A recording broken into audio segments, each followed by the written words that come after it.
Et si je te disais que ta réalité n'est pas quelque chose qui t'arrive, mais quelque chose que tu es en train de créer toi-même, ce n'est pas une métaphore, ce n'est pas de la pensée positive, c'est de la science, c'est de la spiritualité et c'est une technique.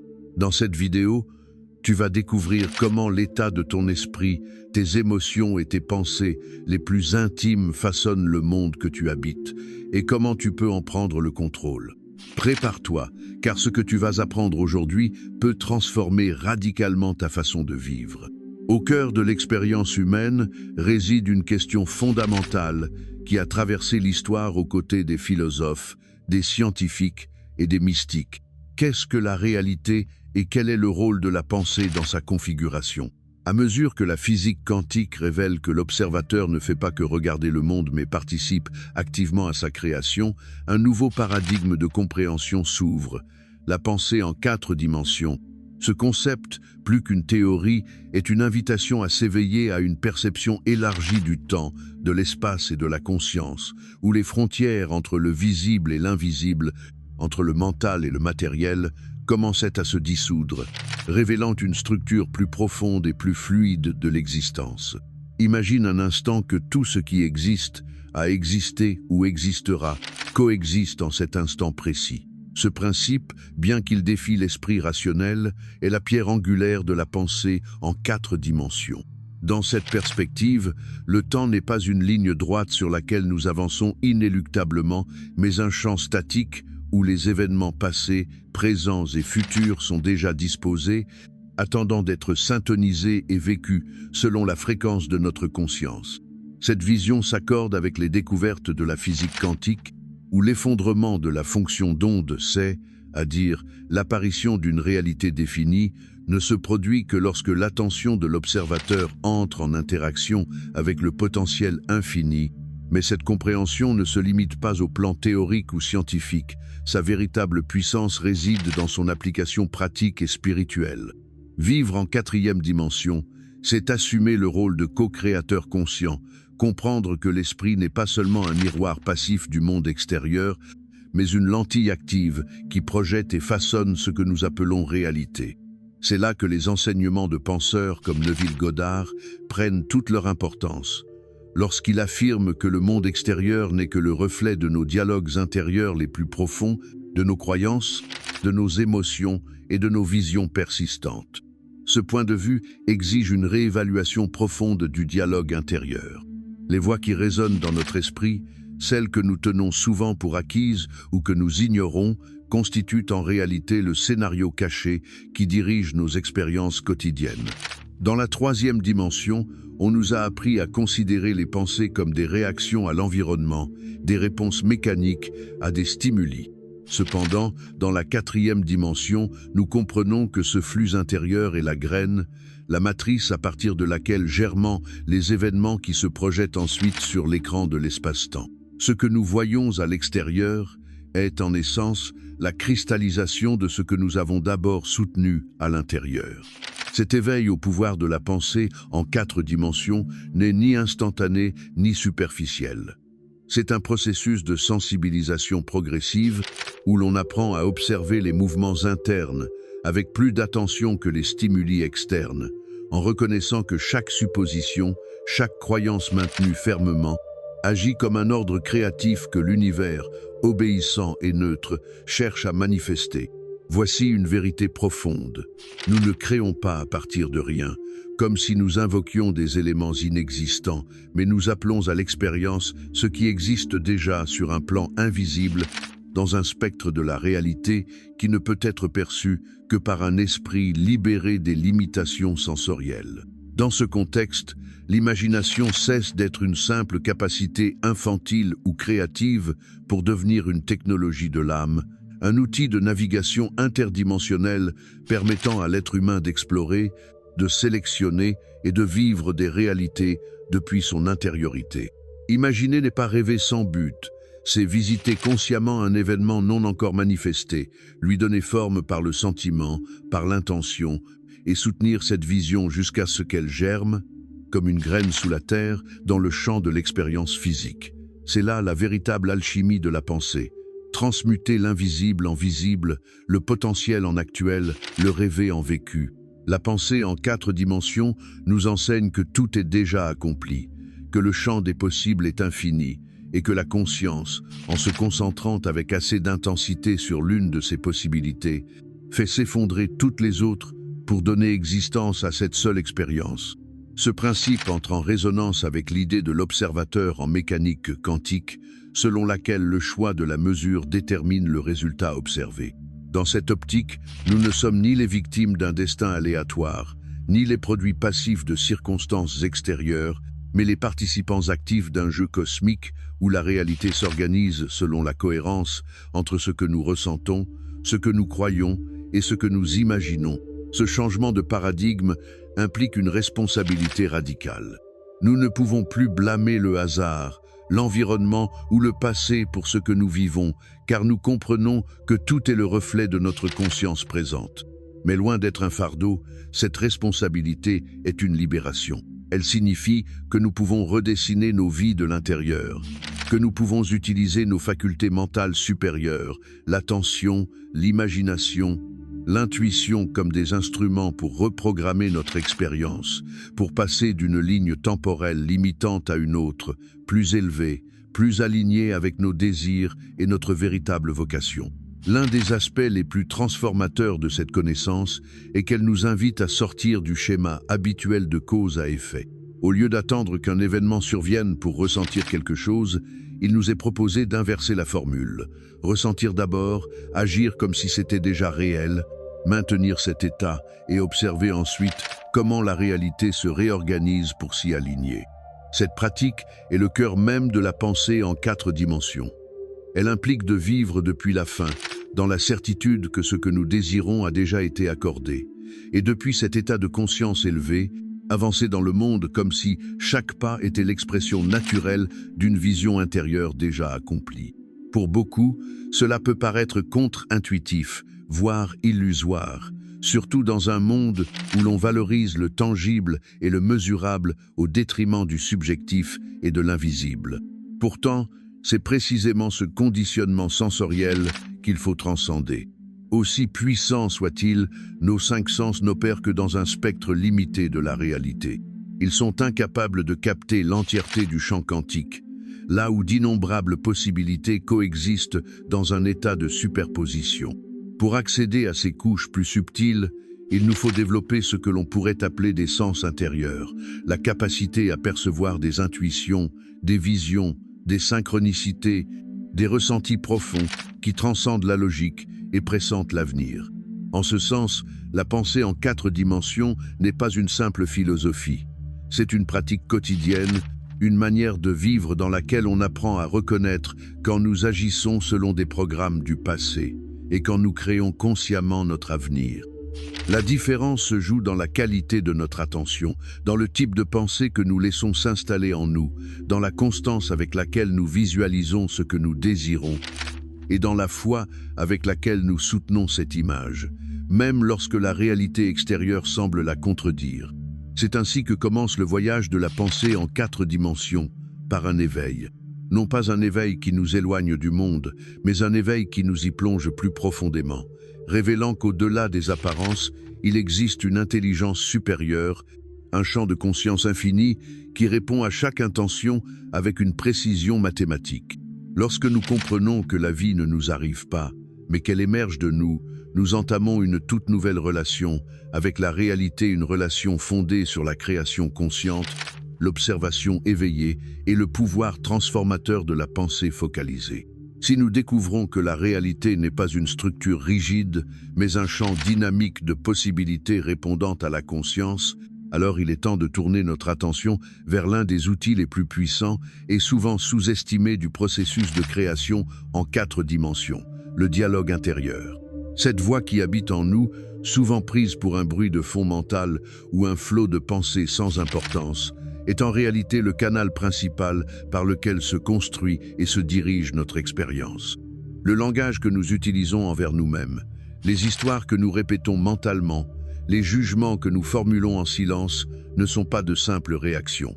Ce sont des commandes. Chaque pensée soutenue avec intensité et émotion devient une architecture vibratoire qui informe le champ quantique du type de réalité à faire émerger dans notre expérience.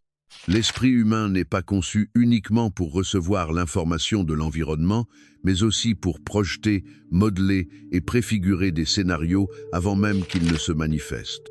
Lorsque nous comprenons que nos paroles intérieures ne sont pas de simples pensées passagères, mais des fréquences capables de modifier des schémas énergétiques dans des plans invisibles, nous commençons alors à assumer consciemment notre rôle d'architecte intérieur. Cette transition ne se fait pas du jour au lendemain, car depuis l'enfance, nous avons été conditionnés à réagir, à attendre que le monde extérieur nous dicte comment nous devons nous sentir. Mais la pensée en 4 dimensions renverse cette logique. Nous ressentons d'abord, et le monde extérieur se réorganise ensuite. C'est ici que le dialogue intérieur prend toute son importance. Tout ce que nous entretenons en secret à l'intérieur de nous devient la matière première avec laquelle la vie nous répond. Et ce n'est pas un hasard si, bien souvent, ce que nous craignons le plus, ce que nous critiquons ou cherchons à éviter, finit par se manifester avec insistance dans notre réalité. La plupart du temps, ce n'est pas parce que nous le désirons consciemment, mais parce que nous y accordons une attention continue, nourrie par des pensées répétitives et surtout chargées d'émotions. L'émotion est la colle quantique qui unit les pensées à la manifestation. C'est pourquoi les pensées qui se manifestent le plus rapidement ne sont pas nécessairement les plus logiques, mais celles qui sont les plus intensément ressenties. L'une des leçons les plus profondes que nous puissions tirer de ce processus, c'est que nos conversations internes ne sont pas neutres. Chaque phrase que nous nous répétons mentalement, chaque affirmation implicite ou doute silencieux, façonne un moule énergétique que le champ quantique interprète avec une précision absolue. Si le dialogue dominant dans notre esprit est centré sur le manque, l'insécurité ou l'autonégation, nous verrons inévitablement se manifester des signes extérieurs qui confirment ces narrations. Non pas parce que l'univers est cruel ou limitant, mais parce qu'il répond fidèlement à la programmation que nous émettons depuis notre intérieur. Neville Goddard, l'un des principaux représentants de cette compréhension, enseignait que nos dialogues intérieurs devaient être en cohérence avec ce que nous désirons manifester et non avec ce que nous percevons actuellement.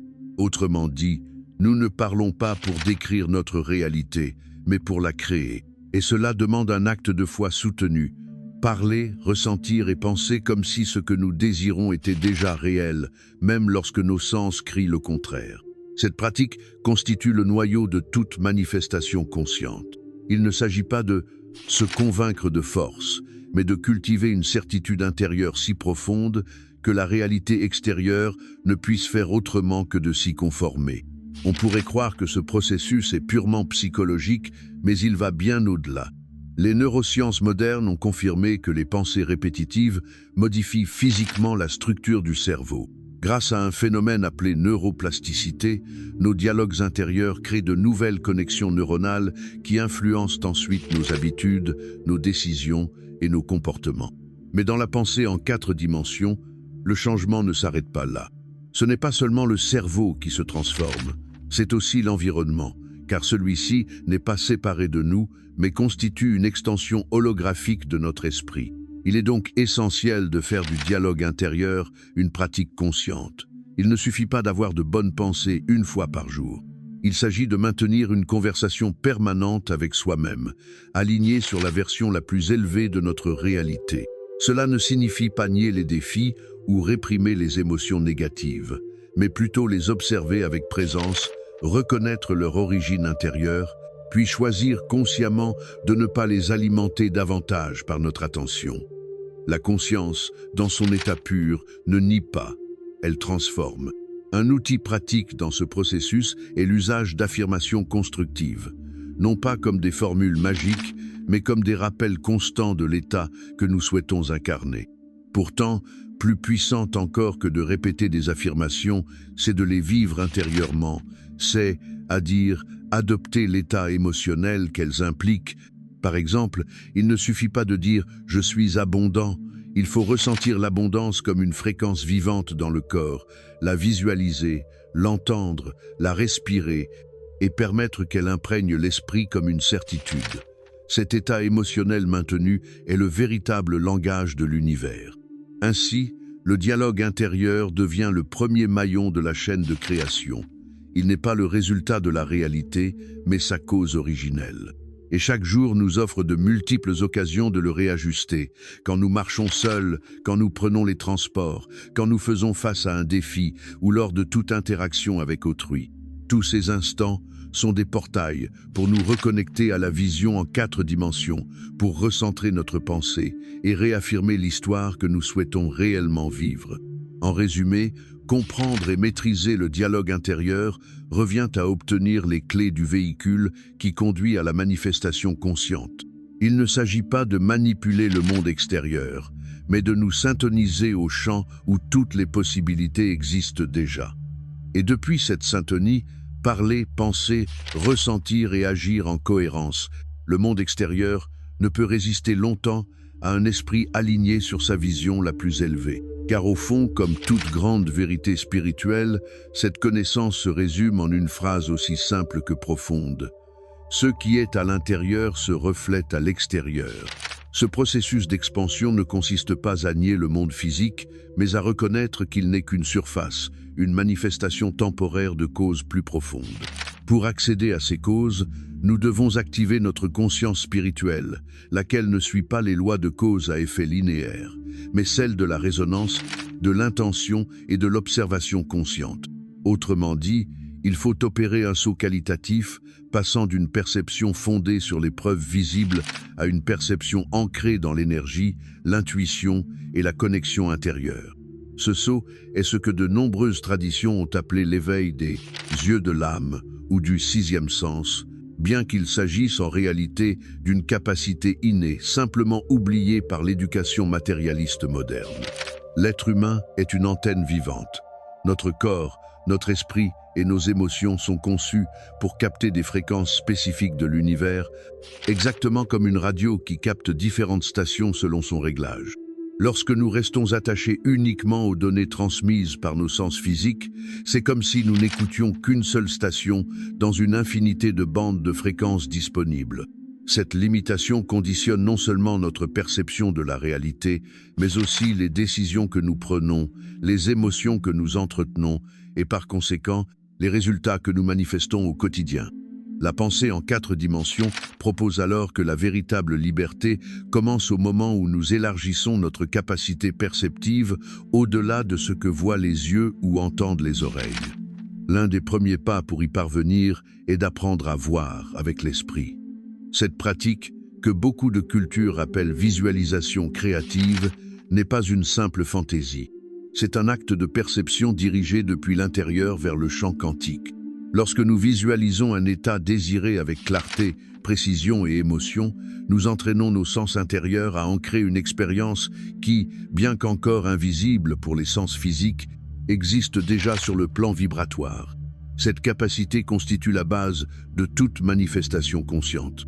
Et elle ne se limite pas à la vue intérieure. Nous pouvons aussi entendre avec l'âme, goûter le succès avant même qu'il n'arrive, sentir l'abondance encore invisible et ressentir dans le cœur les états émotionnels du futur comme s'ils étaient déjà une réalité.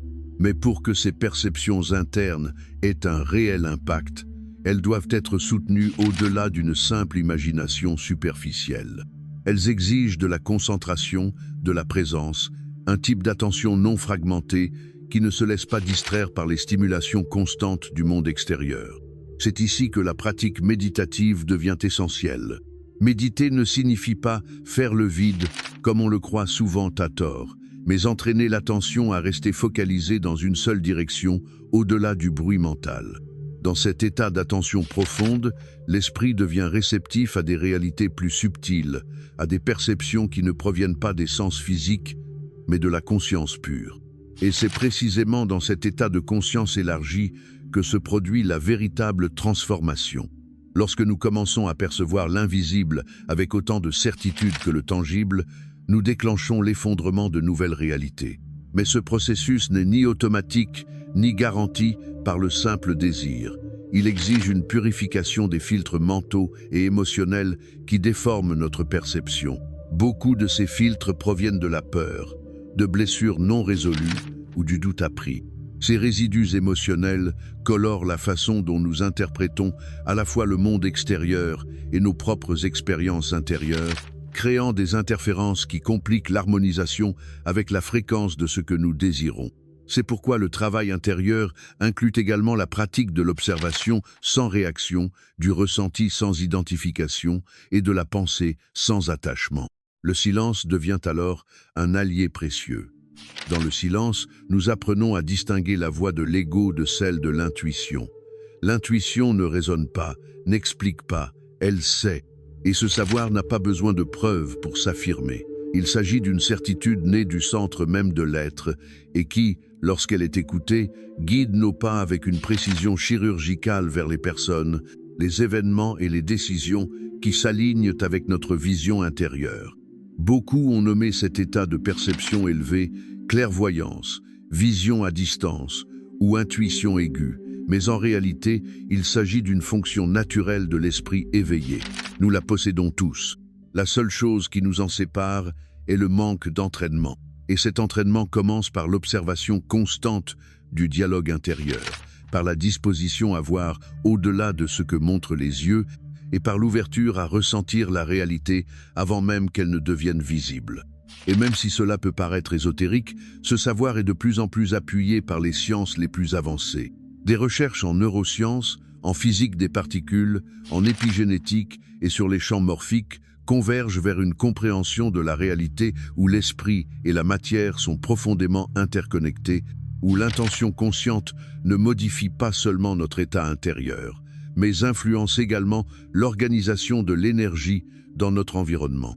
En conclusion, la pensée en 4 dimensions nous invite à devenir des êtres perceptifs au-delà du sensoriel, à retrouver notre capacité innée de voir le monde avec les yeux de l'âme. Et ce faisant, nous ne transformons pas seulement notre perception, mais aussi la réalité que nous co-créons avec chaque pensée, chaque vision soutenue et chaque acte de foi silencieuse. Se libérer des sens ne revient pas à nier la vie, mais à l'élargir. Si le monde extérieur est, comme nous l'avons vu, le reflet de notre monde intérieur, alors ce qui détermine réellement ce qui se manifeste dans notre vie, ce n'est ni ce que nous demandons, ni ce que nous souhaitons en surface, mais bien l'état émotionnel et mental à partir duquel nous habitons chaque journée. Mais que signifie exactement état de conscience? En termes simples, c'est la vibration dominante de notre être à un moment donné. C'est l'ensemble intégré de pensées, d'émotions, de croyances et de suppositions que nous entretenons consciemment ou non à propos de nous-mêmes, des autres et de l'univers. Ce n'est pas quelque chose que nous choisissons avec des mots, mais quelque chose que nous projetons à travers chaque pensée soutenue, chaque dialogue intérieur répété, chaque réaction émotionnelle que nous laissons s'installer dans notre psyché. L'état de conscience ne se simule pas, il s'incarne. C'est une fréquence qui nous définit et qui, selon une loi universelle, attire à nous des expériences en résonance avec elles. C'est là que l'idée de vivre comme si c'était déjà accompli prend tout son sens technique. Car dans la pensée en 4 dimensions, il ne suffit pas de visualiser ce que l'on désire en partant d'un sentiment de manque. Il ne s'agit pas de demander à l'univers en espérant qu'un jour les choses changent. Il s'agit de se déplacer vers la conscience du déjà, accompli, d'habiter mentalement et émotionnellement cet état futur comme s'il faisait déjà partie de notre réalité présente. Ce renversement de perspective, agir depuis la fin et non vers la fin, est ce qui active le champ quantique, ce qui provoque l'effondrement de la potentialité en forme concrète. Pour beaucoup, ce processus semble contre-intuitif. L'esprit logique, éduqué dans la linéarité et l'attente, a tendance à penser « Quand j'aurai cela, alors je me sentirai heureux, en sécurité, digne ou complet ». Mais cette formule ne fonctionne jamais dans les lois de la pensée en 4 dimensions, car la manifestation se produit lorsque l'on inverse cette logique, on ressent d'abord, et ensuite on possède. On incarne d'abord la plénitude, et le reflet extérieur suit. Ce n'est pas l'objet qui génère l'état intérieur, mais l'état intérieur qui génère l'objet. La cause n'est jamais à l'extérieur. Cela explique pourquoi, bien souvent, les efforts conscients pour manifester quelque chose ne donnent aucun résultat. Une personne peut visualiser, répéter des affirmations, lire des livres et méditer, mais si son état intérieur continue de vibrer dans l'anxiété, la peur ou le doute, l'énergie qu'elle émet continue d'attirer des événements en accord avec cette fréquence. En d'autres termes, l'univers ne répond pas à nos paroles, mais à notre vibration. Peu importe combien de fois tu déclares « je suis abondant », si au fond de toi tu ressens le manque, ce qui se manifestera sera cette émotion dominante. Ce n'est pas l'affirmation qui se manifeste, mais l'émotion soutenue derrière elle. C'est pourquoi le travail le plus profond ne consiste pas à demander davantage, mais à devenir la personne qui vit déjà l'expérience désirée. Et cela implique une transformation intérieure. Cela signifie se poser la question « Comment pense la version de moi qui a déjà réalisé ce que je souhaite ? Comment se déplace-t-elle ? Quelles émotions dominent dans sa vie? Quel est son langage intérieur? » Et une fois cette version reconnue, commencer à l'habiter ici, et maintenant non pas comme une imitation, mais comme un véritable changement d'identité. Car, sur le plan quantique, on n'attire pas ce qu'on veut, on attire ce que l'on est. Ce principe a été enseigné sous diverses formes dans différentes traditions spirituelles. Dans le christianisme, Jésus disait « Lorsque tu pries, crois que tu as déjà reçu, et cela te sera accordé. » Dans les enseignements soufis, on affirme que le désir est un souvenir du futur. En physique quantique, les expériences démontrent que l'observation n'est pas passive, mais créative. Dans tous les cas, le message est le même. Percevoir une réalité avec assez de conviction et de présence crée les conditions nécessaires à sa manifestation. Toutefois, vivre depuis l'état désiré ne signifie pas ignorer la réalité actuelle ni refouler nos émotions. Il s'agit plutôt de reconnaître la circonstance présente sans s'y identifier, en comprenant qu'elle est le résultat d'un état de conscience passé, et non une fatalité inchangeable. Chaque réalité présente est l'empreinte de ce que nous avons un jour pensé, ressenti ou cru. Par conséquent, nous ne sommes pas condamnés par le présent, mais invités à le transcender à travers une nouvelle vibration soutenue. Le présent est simplement l'ombre du moi que nous avons été. L'avenir sera le reflet du moi que nous choisissons d'être maintenant. Et nous ne sommes pas seuls dans ce processus. À mesure que nous élevons notre état de conscience, des signes apparaissent. De nouvelles personnes entrent dans notre vie. Des opportunités inattendues surgissent. Les coïncidences deviennent fréquentes. Non parce que l'univers a entendu notre demande, mais parce que nous avons changé de fréquence et sommes entrés dans une réalité où ces expériences existent déjà. De la même manière que changer de station radio ne crée pas une nouvelle musique, mais la rend audible, modifier notre état intérieur ne crée pas le désir, il le révèle. Lorsque nous comprenons cela, la lutte pour obtenir s'arrête. L'effort basé sur le besoin laisse place à une relation plus fluide avec la vie, où chaque désir est perçu comme une possibilité déjà existante, qui n'attend que d'être incarnée émotionnellement pour se manifester. Dans cet état, l'anxiété disparaît, car nous savons que ce qui nous appartient par vibration ne peut nous échapper. Ce qui est aligné avec notre conscience la plus élevée arrivera avec une précision divine, ni trop tôt, ni trop tard. Ainsi, l'état de conscience devient le véritable art de la pensée en 4 dimensions. Il ne s'agit pas de faire plus, mais d'être davantage, d'être plus cohérent avec ce que nous désirons, d'être plus présent, plus conscient de l'énergie que nous nourrissons. Car au bout du compte, nous ne manifestons pas ce que nous visualisons 5 minutes par jour, mais ce que nous ressentons de manière constante au fil de la journée. Le champ quantique ne répond pas à nos exceptions, mais à nos habitudes. Et cette constance naît d'une décision profonde, celle de vivre en accord avec notre vision, même lorsque le monde extérieur semble inchangé. Car lorsque nous modifions notre état, la réalité n'a pas d'autre choix. Elle se réorganise, se restructure, se réécrit. Le monde n'est pas un dictateur, c'est un miroir. Et lorsque l'image intérieure change, le reflet extérieur commence inévitablement à se transformer. Arrivé à ce point du chemin, il n'y a plus de place pour le doute fondamental. La réalité que nous vivons n'est pas une imposition extérieure, mais une extension intime de notre conscience. Nous ne sommes pas les passagers d'un univers indifférent, mais les navigateurs d'un champ vibratoire, guidés par notre propre boussole intérieure, modelant activement un monde qui répond avec précision à nos convictions les plus profondes. La pensée en 4 dimensions, dans son essence la plus pure, n'est pas une philosophie d'évasion ni un ensemble de techniques destinées à manipuler la réalité. C'est un état de l'être dans lequel nous nous reconnaissons comme la source même de la création. À partir de cette compréhension, toutes les expériences que nous traversons, même les plus difficiles, deviennent révélatrices. Elles sont le reflet parfait de ce que nous avons entretenu, en silence ou à voix basse, dans notre dialogue intérieur. Chaque mot non exprimé, chaque doute non résolu, chaque supposition répétée pendant des années façonne un schéma invisible qui finit tôt ou tard par se matérialiser dans le monde physique. Cette révélation peut, au départ, être inconfortable, car elle implique d'abandonner la posture de victime pour embrasser une responsabilité totale envers notre vie. Pourtant, dans cet acte de responsabilité se trouve aussi notre plus grande liberté. Nous ne dépendons plus des décisions des autres, ni du contexte, ni du hasard ou des circonstances. Notre réalité est modelée de l'intérieur, et cela signifie que toute transformation extérieure commence par une mutation silencieuse dans notre monde intérieur. Transformer ce monde intérieur ne se fait pas par la négation, mais par l'observation. Il ne s'agit pas de réprimer les émotions, ni de faire taire l'esprit de force.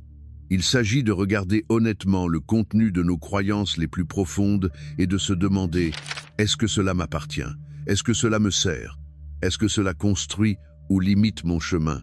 Beaucoup des idées que nous portons sur l'amour, l'argent, le succès, la spiritualité ne sont pas vraiment les nôtres. Elles nous ont été transmises par la culture, la famille, l'éducation ou des expériences passées.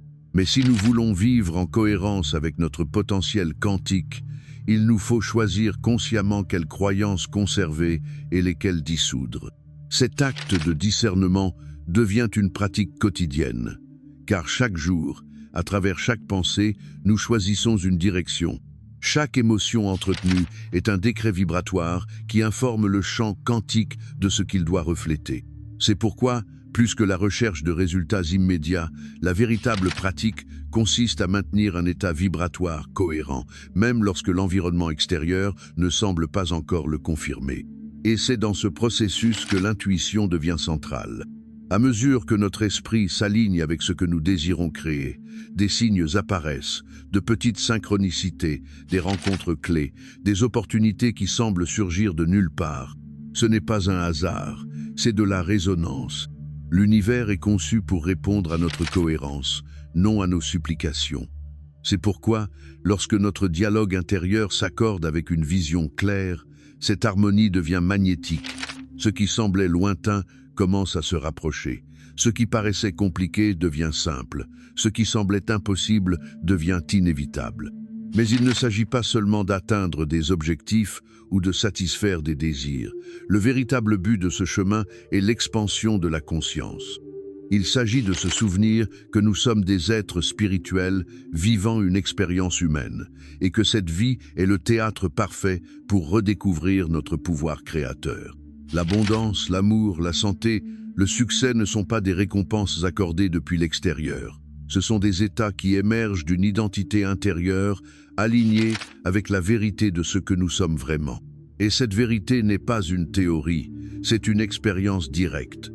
Nous la ressentons lorsque nous cessons de réagir mécaniquement et que nous commençons à répondre depuis un lieu de sagesse intérieure. Nous la vivons quand une conversation, une méditation ou une intuition nous connecte à quelque chose de plus vaste. Nous la confirmons lorsque nous constatons qu'en changeant notre regard intérieur, le monde autour de nous change aussi. À ce moment-là, tous les doutes se dissipent, car nous ne croyons plus. Nous savons. La vraie question n'est donc plus « que veux-je manifester ?», mais bien « en qui dois-je me transformer pour que cette manifestation devienne inévitable ?» Voilà la véritable alchimie de la pensée en 4 dimensions. Devenir la version de soi-même qui vit déjà cette réalité désirée et, à partir de là, laisser le monde simplement la refléter. Maintenant que tu es arrivé jusqu'ici, ne laisse pas ce savoir devenir un simple souvenir inspirant. Fais-en ta pratique, ton habitude, ta manière de vivre. N'attends pas les conditions idéales. N'attends pas d'avoir plus de temps, plus de certitude ou plus de soutien extérieur. Commence aujourd'hui, là où tu es, avec ce que tu as, car le véritable pouvoir n'a jamais été à l'extérieur. Fais un inventaire silencieux de ton dialogue intérieur. Demande-toi avec honnêteté, quelle histoire suis-je en train de répéter? Quelle version de moi-même suis-je en train de nourrir? Et décide ensuite, consciemment, qui tu veux devenir. Réécris cette histoire avec amour, avec foi, avec clarté. Visualise, ressens, affirme depuis la certitude, non depuis le besoin. Et quand le doute surgira, car il surgira, observe-le sans peur, sans jugement, et choisis à nouveau. Reviens à ton centre, reviens à l'état, car c'est là, dans ce point invisible mais puissant, que tout se crée. Souviens-toi, tu n'es pas ici pour survivre à la vie. Tu es ici pour créer consciemment ton destin, pour danser avec l'univers dans une co-création infinie. Alors agis, ressens, parle et pense comme si c'était déjà réel, car dans l'invisible, cela l'est déjà. Merci d'avoir cheminé jusqu'ici. Le prochain pas t'appartient.